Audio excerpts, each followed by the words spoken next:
Di dalam sebuah ayat Quran, ketika Allah menceritakan keadaan orang-orang yang didatangi malaikat, atau keadaan mereka yang telah dicabut nyawanya, mereka mengatakan, ya Rabbi, laula akhartani ila ajalin qarib fa asaddaq wa aku minas shalihin. Ya Allah, ketika datang malaikat kepada dia ingin mencabut nyawanya, ketika dia sudah didudukkan dalam kuburannya, ketika itu yang dia minta kepada Allah cuma satu, Rabbi laula akhartani ila ajalin qarib. Ya Allah, kalau seandainya kau berikan aku kesempatan sedikit lagi, berikan aku kesempatan hidup sedikit lagi, fa asaddaqu wa aku minas shalihin, aku akan bersedekah dan aku akan menjadi orang soleh.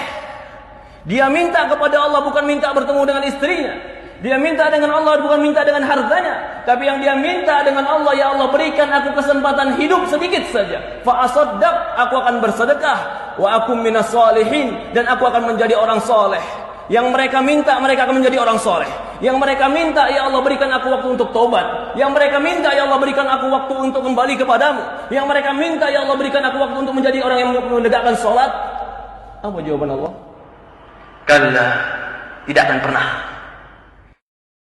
Jika telah datang ajalnya, la yastaqdimuna sa'atan wa la yasta'khirun. Tidak akan pernah diakhirkan walaupun sesaat, dan tidak akan pernah dicepatkan walaupun sesaat. Inilah para ulama mengatakan, kesempatan hidup dalam ibadah itulah kesempatan yang terbaik. Ketika Allah berikan kita usia 30 tahun hidup, maka itu kesempatan yang terbaik. Ketika Allah berikan kita usia 40 tahun hidup, maka itu kesempatan yang sangat besar. Ketika Allah berikan kita kesempatan 50 tahun hidup, apakah tidak ada waktu kita untuk kembali kepada Allah Subhanahu wa taala?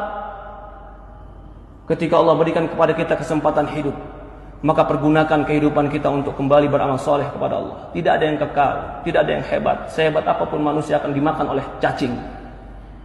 Tidak ada yang kekal di dunia ini kecuali kematian akan datang kepada kita. Kullu nafsin dha'iqatul maut. Semua jiwa pasti mati. Maka tidak ada yang pantas kita sombongkan, tidak yang pantas kita lupakan, kecuali kita membawakan perbekalan ketemu Allah Subhanahu wa taala. Fatazawwadu fa inna khaira zadi taqwa. Berbekallah, sebaik-baiknya bekal adalah ketakwaan. Perhatikan tadi ketika kita membaca dalam sebuah ayat Al-Quran, ketika didatangkan dia waltaqatis syaqqa bisyaq, ketika dicabut nyawanya, lalu apa yang terjadi? Betis dengan betisnya bertemu, semua badannya kram. Kenapa dia lakukan? Fala saddaqa wala shalla. Allah sebutkan sebabnya. Walakin kadzdzaba wa tawalla. Tidak sedekah, tidak membenarkan Quran, tidak membenarkan hadis, wala shalla, tidak mengerjakan salat. Walakin kadzdzaba wa tawalla, bahkan mendustakan cerita Allah, mendustakan cerita Rasul, wa tawalla, bahkan berpaling ketika diajak kepada Allah dan Rasulnya. Ya ibadallah, qu anfusakum wa ahlikum nara. Jaga diri kita dan keluarga kita dari api neraka. Yang menceritakan ini semua adalah baginda Nabi kita Sayyidina Muhammad sallallahu alaihi wasallam. Shadiqul masduq, yang jujur, yang benar, yang diutus kepada kita untuk mengajarkan kepada kita ilmu agama. Semoga Allah Subhanahu wa taala berkahi kita. Semoga Allah Subhanahu wa taala memberikan kepada kita ketakwaan. Semoga Allah Subhanahu wa taala mematikan kita dalam husnul khatimah. Semoga Allah Subhanahu wa taala memberikan kita kekuatan untuk beramal saleh. Semoga Allah Subhanahu wa taala menolong kita untuk menjadi hamba-hamba yang bertobat.